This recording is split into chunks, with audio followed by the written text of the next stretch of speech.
Hey, welcome to this episode of UMBC's Mic'd Up podcast. My name is Dennise Cardona from the Office of Professional Programs here at UMBC. And today I am joined by a special guest, an instructor with the graduate programs in cybersecurity here at UMBC. His name is Charles Nicholas, and he teaches the Active Cyber Defense course. Welcome to the podcast. It's nice to have you here. Thank you, Dennise. First of all, can you start by giving us an overview of the Active Cyber Defense class and what makes it unique within the cybersecurity area? First of all, I should clarify a couple of things. This course is not in the cybersecurity program, but it's rather listed as a computer science class. And it's offered at both the undergraduate and graduate level. So the class is intended, in fact, to support the needs of graduate students in computer science as well as cyber, and undergraduates in computer science, and there are sometimes undergraduates from other majors that are also involved in the class.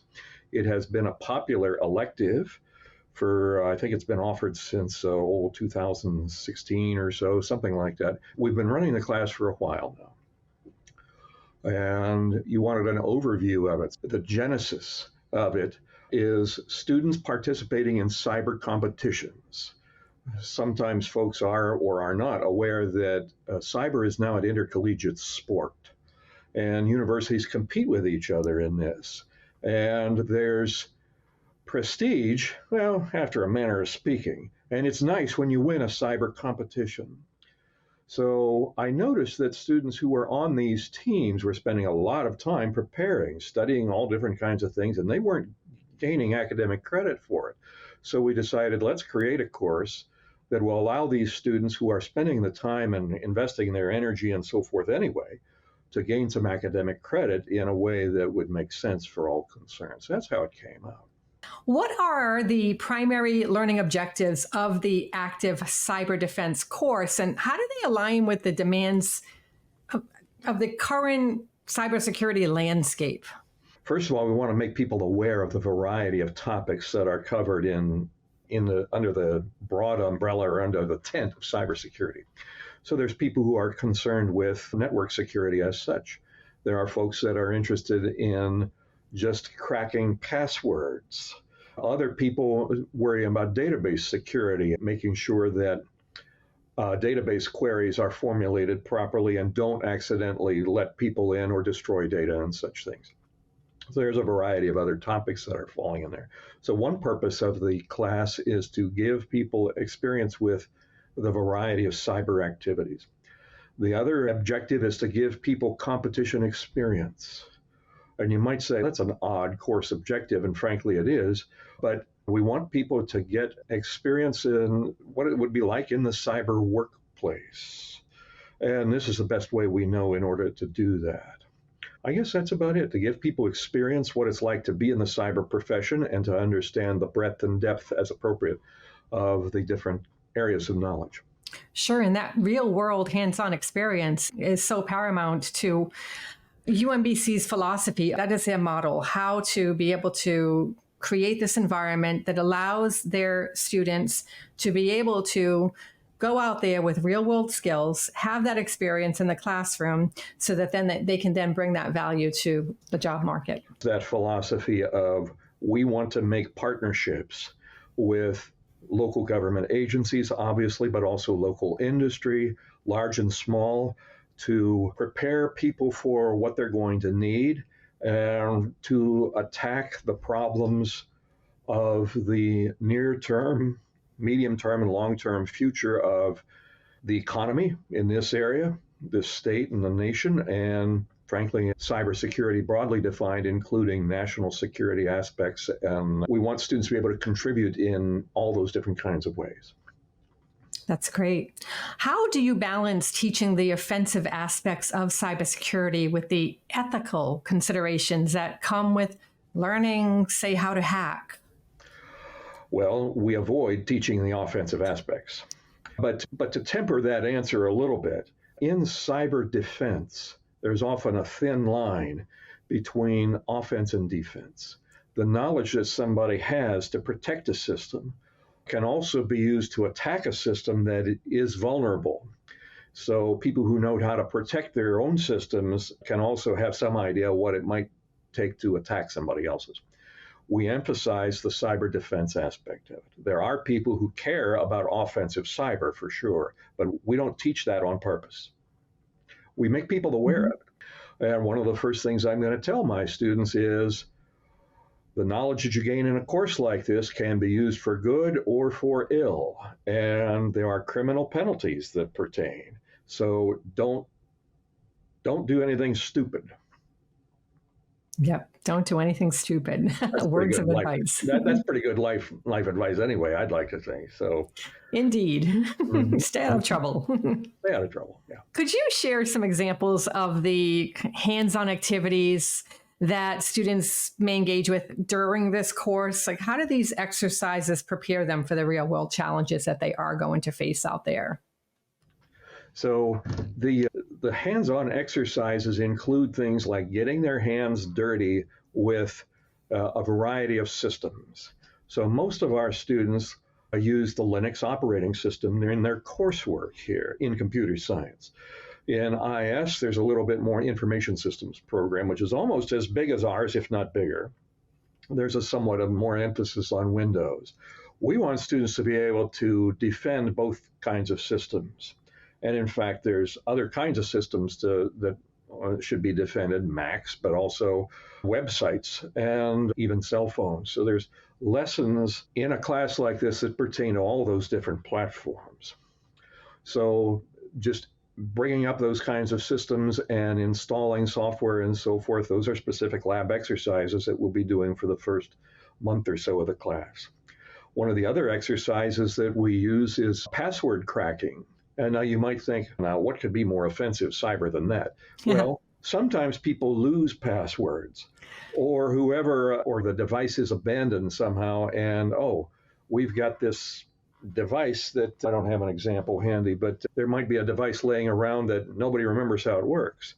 So you plug it in and see what happens, and you go, oh shoot, it's password protected. So then it's helpful to be able to know, all right, so how would one go about trying to figure out the password if there was a legitimate need to recover it? So that's what we look for. Is there a legitimate need to take whatever technical steps you're taking, recovering lost data on a disk, recovering a lost password, tracking down problems in network logs? Where did the email come from that somebody answered as part of a phishing operation? Will the audience know about phishing? If not, then quickly it's a matter of somebody will send you an email that says, please open this document and do what it says. And the document is nonsense, except that it exploits some vulnerability in the system, and all of a sudden security goes down the drain in that system. I answer your question there. If not, I forgot the other part. No, absolutely you did. Yes. Thank you. What skills or knowledge do students typically struggle with the most in this type of class? And how do you help them overcome these challenges? Well, getting their hands dirty seems to be very important. The students will often have what I consider too little experience just with computer systems. Of course, they know how to turn on a PC and run Windows and click a mouse and all that kind of stuff. And some students will have been doing this since they were kids, middle school or earlier in many cases nowadays. But not every student has had that opportunity. Just getting experience with a variety of systems is part of it. And the thing about this kind of work is that if at first you don't succeed, you're normal. Because if you knew how to do it already, what would you need to take a class for? All right, so I'm kind of being a little facetious here, but just the experience of doing something that you haven't done before can be very helpful. And of course, you're going to bump your head against the wall a couple of times and then succeed, and that's what you want. Once students get that experience of trying something and, okay, let's try something else. That didn't work. Did I follow the procedures the way they were supposed to? Do I need to look at the documentation again? Do I need to look at other documentation? Do I need to ask ChatGPT for some advice on this? Students will do that. We know that. And in fact, working professionals will do that and are doing that. So I don't have any problem with people who are using generative AI in the sense of helping them learn. Generative AI, by the way, is not real good at solving cyber problems just yet. So that day may come, and it might come soon. But for right now, I view generative AI as an intelligent search engine rather than let's say, an oracle that will tell the students exactly what they need. It can give you good advice, and that's fine, but it's still up to the student to try to figure out how to make it work in the long run, in the end. Okay. So just that experience, the variety of tools available to them, and some students just have not had that experience before. So I think that's the long and the short of it. Getting your hands dirty and bumping your head against the wall a few times, yeah, you get a mild headache, but it goes away, and then you've done it. Yeah, the growing pains are necessary. Yes. How does this course stay up to date with the constantly evolving tactics and techniques used in cybersecurity threats out there? The details of techniques and so forth do change from time to time, do change on a continuous basis, I should say. The underlying strategies remain relatively constant. That notion of phishing, for example, people have been doing that for years because it works. So that kind of thing is not going to change. The underlying principles are not going to change. The details do change from year to year, and we update the course every year. And one of the things that's gratifying about this class is that alumni, people who have had the cyber competition experience, alumni who have taken this class with me, alumni who have helped me teach the class as teaching assistants or as assistant instructors, as is the case this year, many of them remain involved, and I find that gratifying.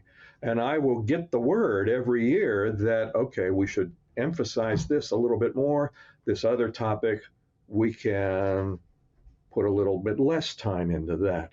So the course does continue to evolve, mostly with the help of alumni and others, local industry, local government, who can give us advice as to how the course should go into the future. Indeed. Does this course run primarily just in the fall? Does it also run Yes. in the spring and summer? Yeah, so far it's only been in the fall. Okay, that's good to know. It's an elective class. It's not required for any major, although it's in effect, it is required for students who are taking the cybersecurity track in the computer science degree program at the undergraduate level. But it's been a popular elective. Enrollments have never been under 50 and have been as many as close to 100, which is large for an elective class at this university. It's been popular. Every year it's been taught, despite me being the teacher. I don't understand. In your opinion, In my opinion. what are the key benefits for students who complete the active network defense course, especially when entering the job market? The benefits are, first of all, they can say that they did it and that they have some experience with cyber competition. And relatively few students have that experience, not just at this university, but at other universities. So it's a way to distinguish yourself from the 300 other people from all over the country, perhaps, that are competing for a given set of positions. So it's just the experience of cyber competition that I view as part of what people will call the secret sauce to this class. It also seems that even though the job market in IT is changing, the job market in cyber seems to be remaining strong. As I said, generative AI is not expected to revolutionize cyber. Now, this is my own opinion right now. At least it's not happening yet. But people are thinking that, oh, generative AI is going to replace all the programmers. No, it will not, I don't think. As part of being an assistant, making life easier for and people being more productive, both in software development, but also in cyber jobs. Okay, that's what's happening. So just understanding the breadth and depth of this field, getting experience, hands-on, get your hands dirty experience in this seems to be of benefit. The other thing that we like is that interaction with students that I mentioned earlier, alumni, former team members, and so forth. We also have guest speakers. I like to have at least 2 guest speakers every semester representing local industry, usually, sometimes local government. It's usually been industry. Will come in and say things like, they'll talk about what their particular company does a little bit or what their kind of work involves and so on. And when students hear about this, then they have a little bit more idea of what to expect when they go on interviews. What advice would you give to prospective students who are interested in the cybersecurity field but might be intimidated by the idea of a course focused on active cyber defense?